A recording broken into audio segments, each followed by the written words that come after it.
New York, Manhattan, a business building on Fifth Avenue. March 1987, Thursday, 10:30 p.m. The lobby is empty, only the night security guard at the reception desk reading a newspaper. The fluorescent lights hum softly, the smell of floor wax mixed with old coffee from the hallway machine. Benny Urquidez leaves his lawyer's office on the 12th floor. Meeting about fight contracts, boring paperwork, numbers and clauses. He's tired, wants to go home, take a shower, sleep. Tomorrow there's early training. There's always early training.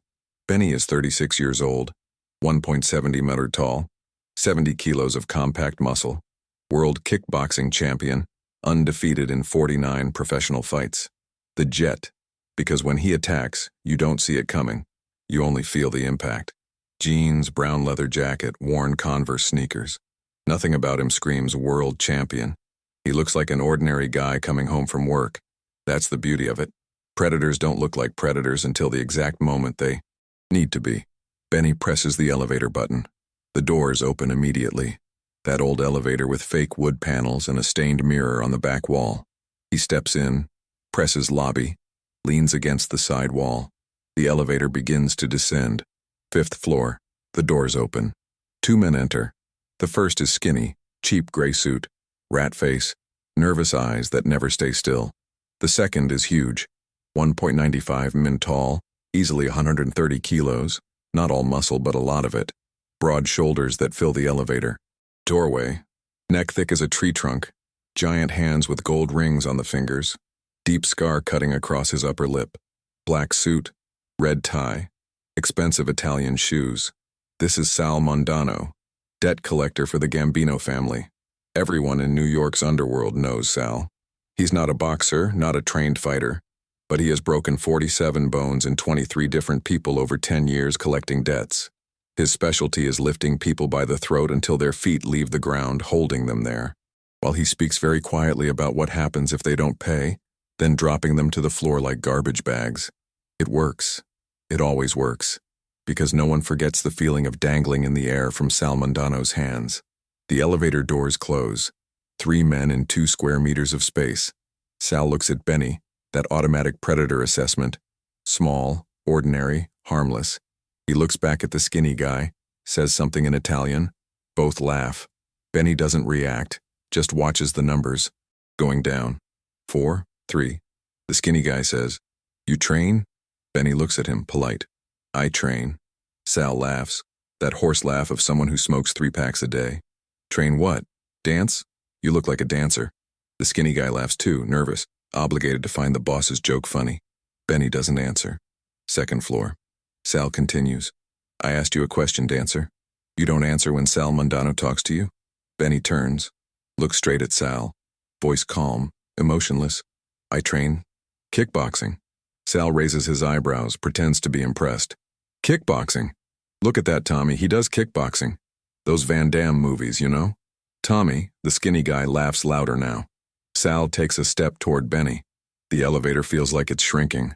1st floor. "You know what I think of kickboxing?" Sal is centimeters from Benny now. "I think it's dancing with kicks.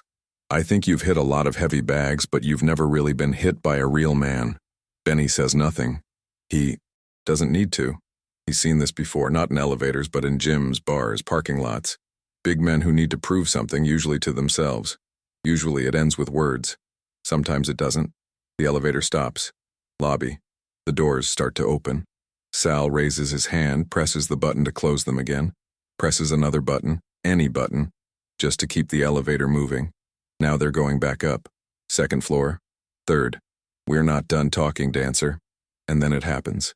Sal extends both hands, those huge hands with gold rings, and grabs Benny by the throat, thumb and finger squeezing the sides, and lifts.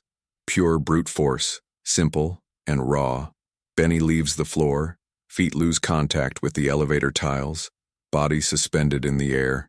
Sal smiles, that smile of someone who's done this 47 times before and will do it again. Tommy leans against the wall, arms crossed, waiting for the show. This should last 30 seconds, maybe a minute. Sal holding, talking, threatening, then releasing. The usual script. It doesn't last 30 seconds. It lasts 4. 1st, 2nd. Benny's hands, which had been relaxed at his sides, explode upward. They don't try to pry Sal's hands from his neck. That would be strength against strength, a lost battle. Instead, Benny's hands go to Sal's thumbs, specifically to the joint between thumb and index finger, where tendons and nerves meet. Benny presses, doesn't push. Presses with surgical precision using his fingertips, trained to hit. Pressure points thousands of times a day for 20 years. Sharp electric pain shoots through Sal's arms. Second, Sal's grip on Benny's throat slackens. Involuntary neurological response. When certain nerves scream, the muscles can't maintain tension. Benny drops back to the floor, feet touch down, but he doesn't retreat. He advances, steps even deeper into Sal's space. Benny's right hand shoots forward, not closed in a fist, but open. The heel of the palm strikes Sal's sternum, that bone, in the center of the chest where the ribs connect. The impact is precise, perfectly timed. All of Benny's body weight, not brute force but momentum, hip rotation, energy transfer learned over 10,000 hours in the ring, travels through the heel of the palm straight into Sal's solar plexus. Second, Sal staggers back, not because Benny seriously injured him, but because the sternum strike triggered a vagal reflex. That thing when you take a hit to the chest and the body locks up. The diaphragm forgets how to work for a second. Sal tries to breathe, can't quite manage it, eyes wide in confusion. He's bigger, heavier, stronger. How did this little guy make him back up? He tries to raise his hands, tries to remember how to fight, how to crush, but Benny is already moving again. Second, Benny takes a lateral step, 45 degrees, off the center line where Sal is trying to reorient himself.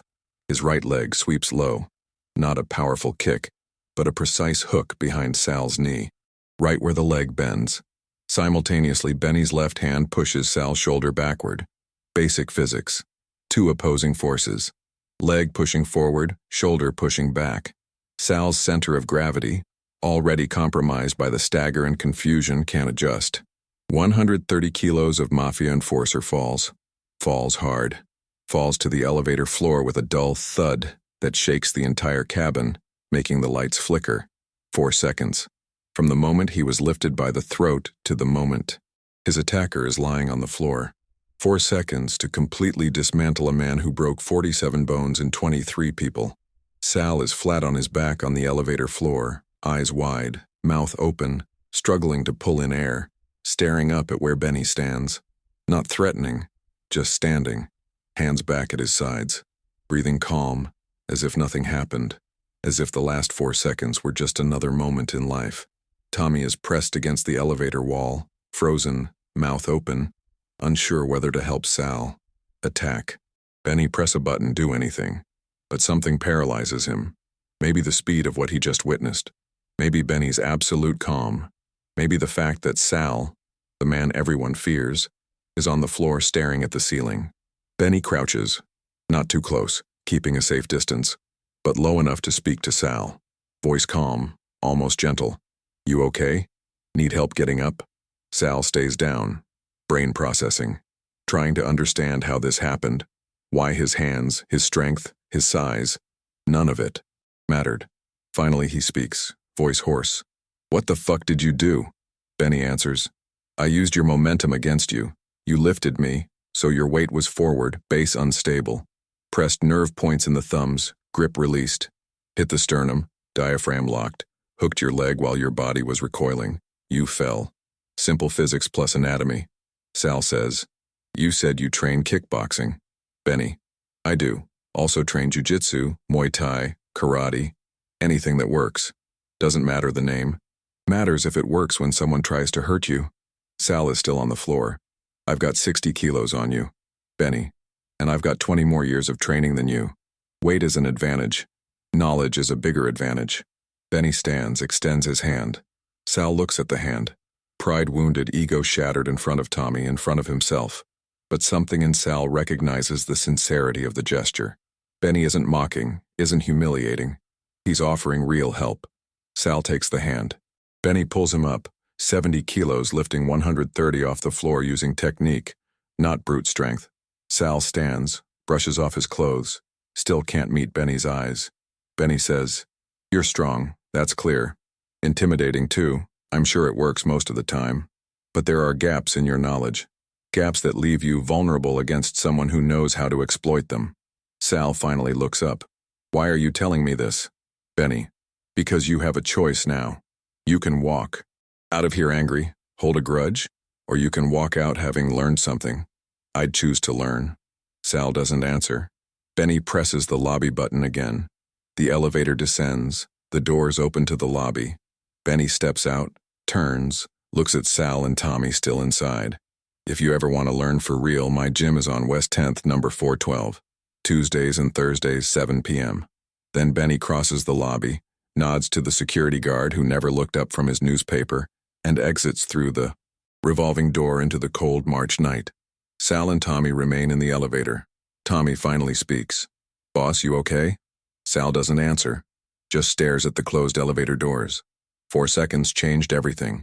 Not because Benny humiliated Sal, but because he showed Sal that his understanding of power, of strength, of domination, was an illusion. And then he offered Sal the chance to build something real in its place.